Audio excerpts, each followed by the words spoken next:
بزرگان محترم اور میرے عزیز دوستوں اور بھائیوں، انسان کا اللہ جل جلالہ کے ساتھ تعلق دو نوعیتوں پر مشتمل ہے۔ ایک نوعیت جبری حیثیت رکھتی ہے اور ایک نوعیت اختیاری ہے۔ انسان کا اللہ تعالیٰ کے ساتھ جو جبری تعلق ہے وہ تخلیق کا تعلق ہے کہ انسان کو اللہ جل جلالہ نے پیدا کیا اور پیدا ہونے میں انسان کے ارادے کا، انسان کے عمل کا کوئی دخل نہیں۔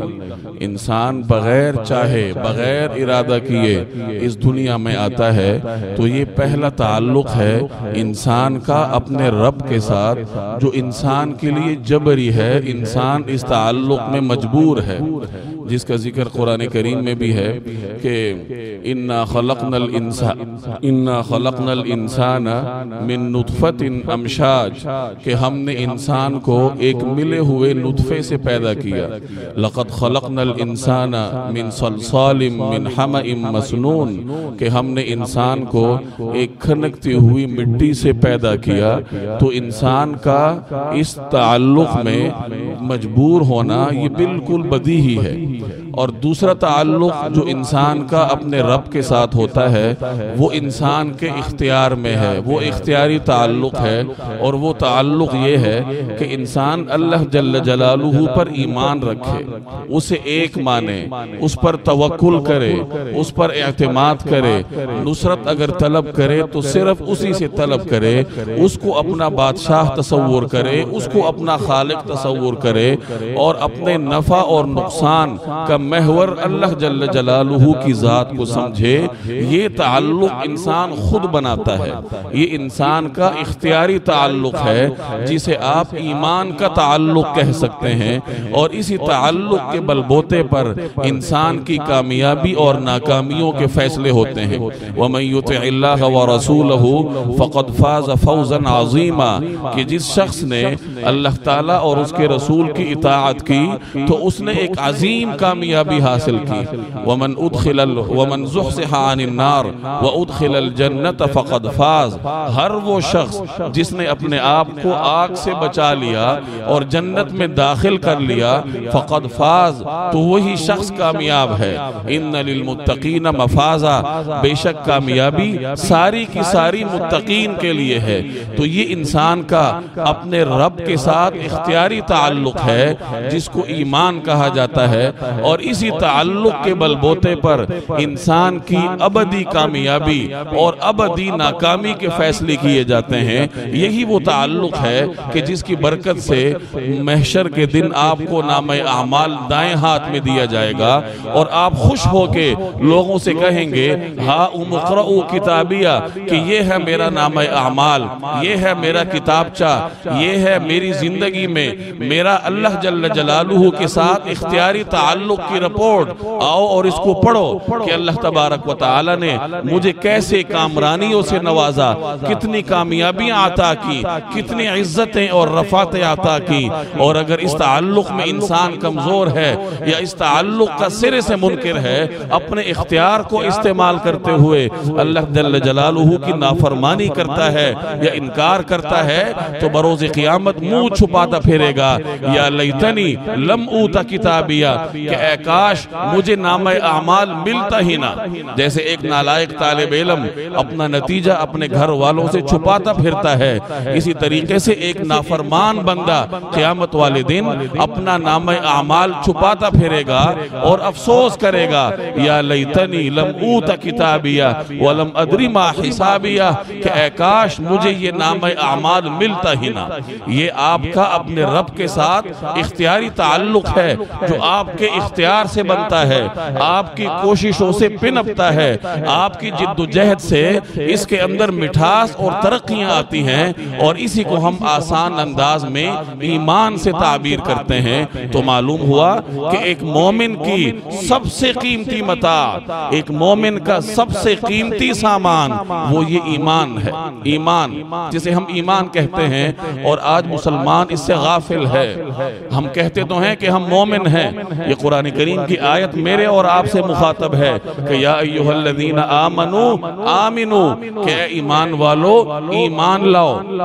اب یہاں بڑا عجیب خطاب ہے، اہل ایمان سے اللہ تبارک و تعالی مخاطب ہو کے فرماتے ہیں اے ایمان والو ایمان لاؤ۔ ایمان والے تو پہلے سے ایمان رکھتے ہیں، ایمان لانے کا مطلب کیا؟ تو اسے سمجھ لیجئے، اور میں بارہا عرض کرتا رہتا ہوں کہ جس طریقے سے ہر چیز میں کچھ ظاہری حیثیتیں ہوتی ہیں اور کچھ اس کی باطنی حیثیتیں ہوتی ہیں، اسی طریقے سے ایمان کی بھی یہی صورتحال ہے کہ ایک ایمان کی ظاہری شکل و صورت ہے اور ایک اس کی حقیقت ہے۔ عام چیزوں میں آپ دیکھ لیجئے کہ آپ کسی پھل والے کی دکان پہ جاتے ہیں تو وہاں نمائشی سیب رکھے ہوتے ہیں، نمائشی آم رکھے ہوتے ہیں جو بظاہر بڑے خوبصورت ہوتے ہیں، جسامت میں بھی بڑے ہوتے ہیں، لیکن بنے وہ مٹی کے ہوتے ہیں۔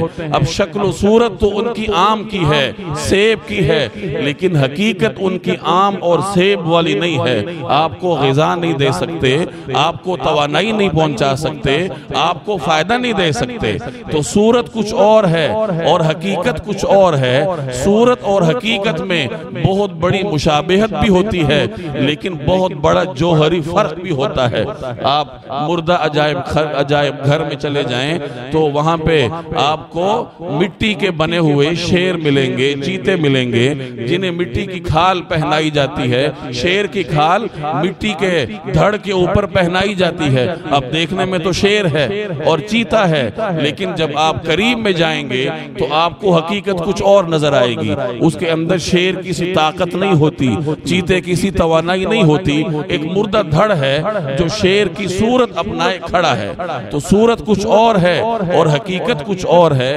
یہی صورتحال ایمان کی ہے۔ ایک تو اس کی صورت ہے کہ مسلمانوں کسی صورت بنا لی، کبھی کبھار نماز پڑھ لی، کلمہ طیبہ بھی پڑھتا ہے اور اللہ تعالیٰ کو ایک ماننے کا اقرار بھی کرتا ہے، نبی کریم صلی اللہ علیہ وسلم پر ایمان بھی رکھتا ہے۔ یہ ایمان کی ظاہری صورت ہے جو میرے اور آپ کے پاس ہے، لیکن اس کے پشت اور اس کے پس پردہ ایمان کی ایک حقیقت بھی ہے، اور ایمان کی وہ حقیقت حاصل کرنے کا اس آیت میں مجھے اور آپ کو حکم ہے کہ یا ایھا الذین آمنوا آمنوا، اے ایمان والو، اے ظاہری ایمان کی صورت اپنانے والو، ایمان کی حقیقت اپنانے کی کوشش کرو، ایمان کی حقیقت کو تلاش کرو۔ اور ایک اور بات بھی سمجھیے کہ صورت اور حقیقت کا جب کبھی ٹکراؤ ہوتا ہے تو اللہ جل جلالہ کا قانون ہے، ایک فطری قانون ہے کہ ہمیشہ اللہ تعالی حقیقت کو کامیابی دیتے ہیں، خواہ حقیقت کمزور ہی کیوں نہ ہو۔ اس کی مثال آپ یوں سمجھیں کہ ایک طرف شیر کی صورت آپ لے لیں، جیسے میں نے آپ کو مثال دی کہ مٹی کا بنا ہوا شیر بنا لیں اور اس کو شیر کی کھال پہنا دیں، اب وہ شیر کی صورت ہے۔ اور دوسری طرف آپ ایک انسان کے چھوٹے سے بچے کو لے آئیں جو معصوم ہوگا، جو ناتوان ہوگا، جو کمزور ہوگا، باوجود کمزوری کے وہ انسان کی حقیقت ہے، مقابلے میں شیر کی صورت ہے۔ اب اگر یہ چھوٹا سا بچہ اس شیر کو دھکا دے گا تو وہ گر پڑے گا۔ اب یہاں صورت اگرچہ بڑی مہیب ہے، بہت بڑی ہے، شیر کی صورت ہے، لیکن جب وہ ایک معمولی سی حقیقت کے مقابلے میں آ گئی تو شکست کھا گئی، کیونکہ صورت کبھی حقیقت کے مقابلے میں ٹھہر نہیں سکتی۔ یہی صورتحال ہماری ہے۔ اس کائنات میں بدی کی ہر طاقت اپنی جگہ ایک حقیقت ہے، شیطان اپنی جگہ ایک حقیقت ہے، مال کی محبت اپنی جگہ ایک حقیقت رکھتی ہے، اولاد کی ناجائز محبت اپنی جگہ ایک حقیقت ہے۔ ان حقائق کے مقابلے میں اگر آپ ایمان کی محض صورت لے کر آئیں گے تو چاہے ایمان کی صورت کتنی ہی مقدس ہو، چاہے وہ کتنی ہی پاک ہو، لیکن جب آپ اس کو کسی حقیقت کے مقابلے میں لائیں گے تو آپ کی ایمان کی صورت اس حقیقت کے مقابلے میں کامیاب نہیں ہو سکتی۔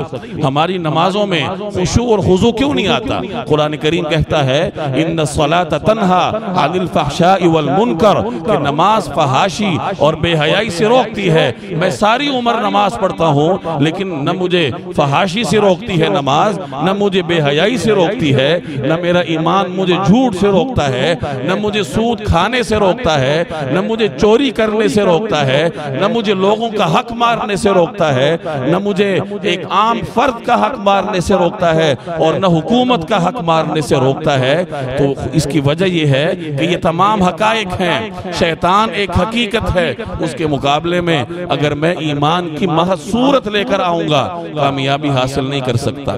شیطان کی حقیقت کو جھٹلانے کے لیے آپ کو ایمان کی حقیقت میدان میں لانا ہوگی۔ نماز کے فوائد حاصل کرنے کے لیے آپ کو نماز کی حقیقت میدان میں لانا ہوگی۔ ایمان کے فوائد سمیٹنے کے لیے آپ کو ایمان کی حقیقت کی ضرورت ہے۔ یہ صورت کب تک لیے پھرو گے؟ ہم صورت ہی لے کے پھرتے ہیں شروع سے لے کے آخر تک کہ مسلمان کے گھر میں پیدا ہوئے، ایک اسلامی مملکت میں پیدا ہوئے، جغرافیائی مسلمان ہیں، مردم شماری کے لحاظ سے مسلمان ہیں، شناختی کارڈ پر مسلمان مذہب لکھا ہے، پاسپورٹ پر لکھا ہوا ہے۔ ان تمام چیزوں کے اعتبار سے تو میں اور آپ مسلمان ہیں، لیکن جیسی ہی کوئی ایسا حکم میرے اور آپ کی طرف متوجہ ہوتا ہے اللہ جل جلالہ کا جو میری خواہشات سے ٹکراتا ہو، جو میرے سماج سے ٹکراتا ہو، جو میرے خاندان سے ٹکراتا ہو، تو میں اس حکم کو پس پشت ڈال دیتا ہوں۔ شادی بیاہ کی کتنی رسومات ہیں جو شرعی طور پر ناجائز ہیں، فوتگی کی کتنی رسومات ہیں جن کی شریعت میں کوئی حقیقت نہیں ہے، اور آپ کی کتنی ایسی سماجی مصروفیات ہیں جنہیں شریعت ناجائز کہتی ہے، اسراف سے پکارتی ہے، حرام قرار دیتی ہے، لیکن آپ نماز تو پڑھ لیتے ہیں، مسجد میں آ کے پڑھتے ہیں، جماعت کے ساتھ پڑھتے ہیں، صدقہ اور خیرات بھی دے دیتے ہیں، لیکن جب بات آتی ہے آپ کی خواہشات پر زد پڑنے کی، آپ کی سماجی مصروفیات پر زد پڑنے کی، یا خاندان کے مقابلے میں ناک اونچی کرنے کی، تو وہاں آپ کو شریعت بھول جاتی ہے، وہاں آپ کو ایمان بھول جاتا ہے، وہاں آپ کو ان المبذرین کانوا اخوان الشیاطین کہ فضول خرچی کرنے والے شیطان کے بھائی ہیں، یہ آیات بھول جاتی ہیں، یہ وعیدیں بھول جاتی ہیں۔ کیا وجہ ہے؟ سیدھی وجہ ہے کہ میرے پاس ایمان کی صورت ہے، اور ایمان کی صورت، ایمان کا روپ خواہ کتنا مقدس کیوں نہ ہو، لیکن ممکن ہے کہ وہ مجھے گناہوں سے نہ بچا سکے۔ صحابہ کرام کا ایمان آپ دیکھیں، اللہ جل جلالہ نے نبی کریم صلی اللہ علیہ وسلم کی صحبت کی برکت سے انہیں ایمان کی حقیقت سے روشناس کروایا تھا، چنانچہ ان کی ایمان کی حقیقت کے مقابلے میں بڑے سے بڑی شیطانی طاقت خواہ چٹان برابر کیوں نہ ہو لیکن نہ ٹھہر سکی۔ نبی کریم صلی اللہ علیہ وسلم کا ارشاد ہے لا تسبوا اصحابی، میرے صحابہ کو برا بھلا مت کہو، میرے صحابہ پر تنقید مت کرو، میرے صحابہ کو گالیاں مت دو۔ کیوں؟ لو ان احدکم انفق مثل احد ذهبا، اگر تم میں سے کوئی ایک احد پہاڑ کے برابر سونا خرچ کرے اللہ جل جلالہ کے راستے میں، ما بلغ مد اصحابہ ولا نصیفہم، تو وہ میرے صحابہ کے خرچ کیے ہوئے ایک مد، یعنی میرے صحابہ کے خرچ کیے ہوئے 1 کلو کے برابر نہیں ہو سکتا۔ میرے اور آپ کا احد پہاڑ کے برابر سونا، ارب ٹن سونا، اور صحابی کا 1 پاؤ سونا، نبی کریم صلی اللہ علیہ وسلم صحابی کے 1 پائی خرچ کرنے کو آپ کے کروڑوں روپے خرچ کرنے پر فوقیت دیتے ہیں۔ وجہ کیا ہے؟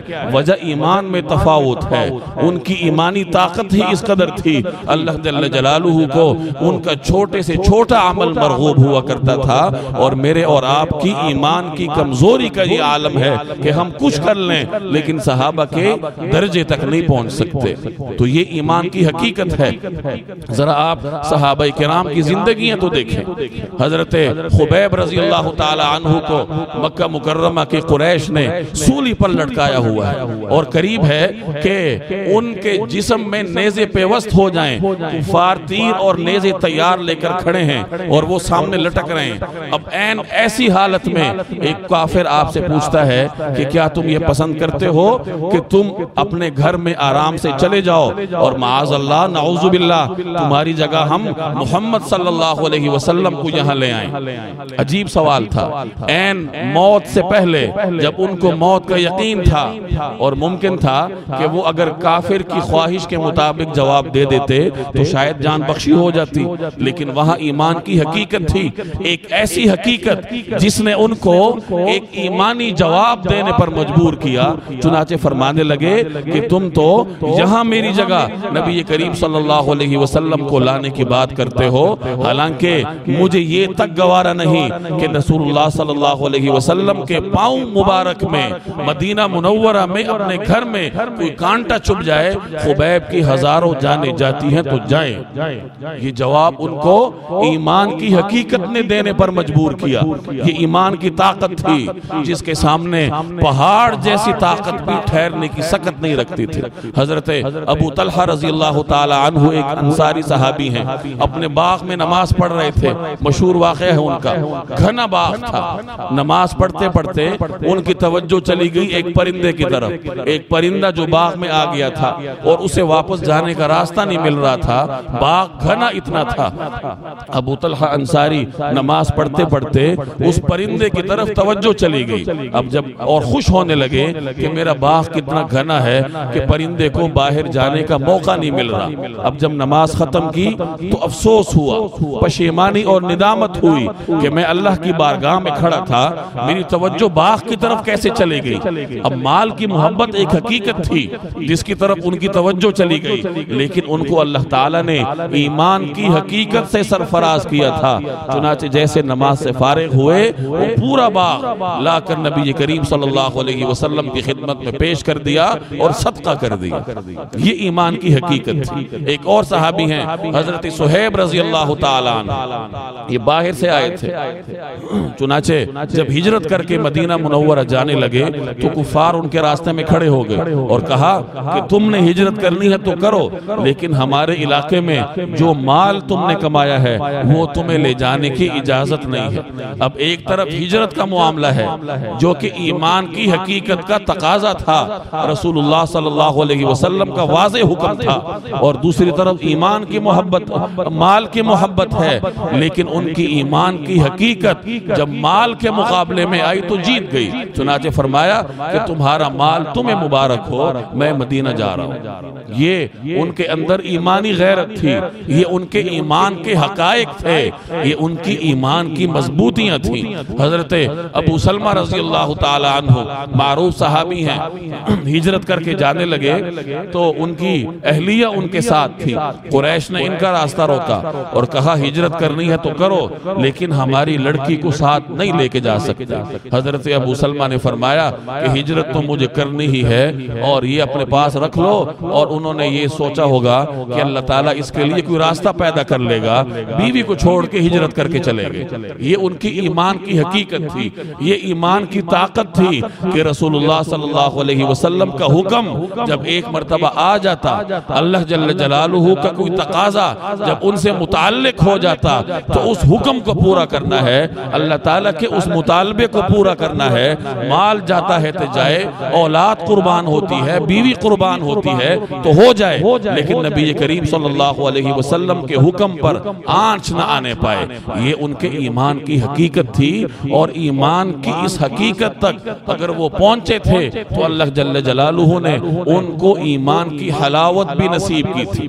یہ ایمان کی حلاوت بڑی عجیب ہوتی ہے، اگر کسی شخص کو نصیب ہو جائے تو وہ ایمان کی حلاوت کے لیے ہر چیز قربان کرنے پر تیار ہوتا ہے۔ مردوں کی بات تو الگ رہے، خواتین نے اپنے ایمان کو بچانے کے لیے بڑی بڑی قربانیاں دی ہیں۔ مسند احمد میں ایک روایت ہے، حضرت سعید بن جبیر حضرت عبداللہ بن عباس رضی اللہ تعالی عنہ سے روایت کرتے ہیں کہ جب نبی کریم صلی اللہ علیہ وسلم معراج پر تشریف لے گئے اور آپ کو جنت کی سیر کروائی جا رہی تھی تو ایک جگہ آپ کو بڑی زبردست خوشبو محسوس ہوئی، تو آپ نے پوچھا کہ جبرائیل یہ خوشبو کیسی ہے؟ تو انہوں نے عرض کیا کہ یا رسول اللہ یہ خوشبو فرعون کی بیٹی کو کنگھی کرنے والی ایک عورت کی ہے، یعنی فرعون کی بیٹی کی جو خادمہ ہے یہ اس کا علاقہ ہے، یہ اس کی خوشبو ہے۔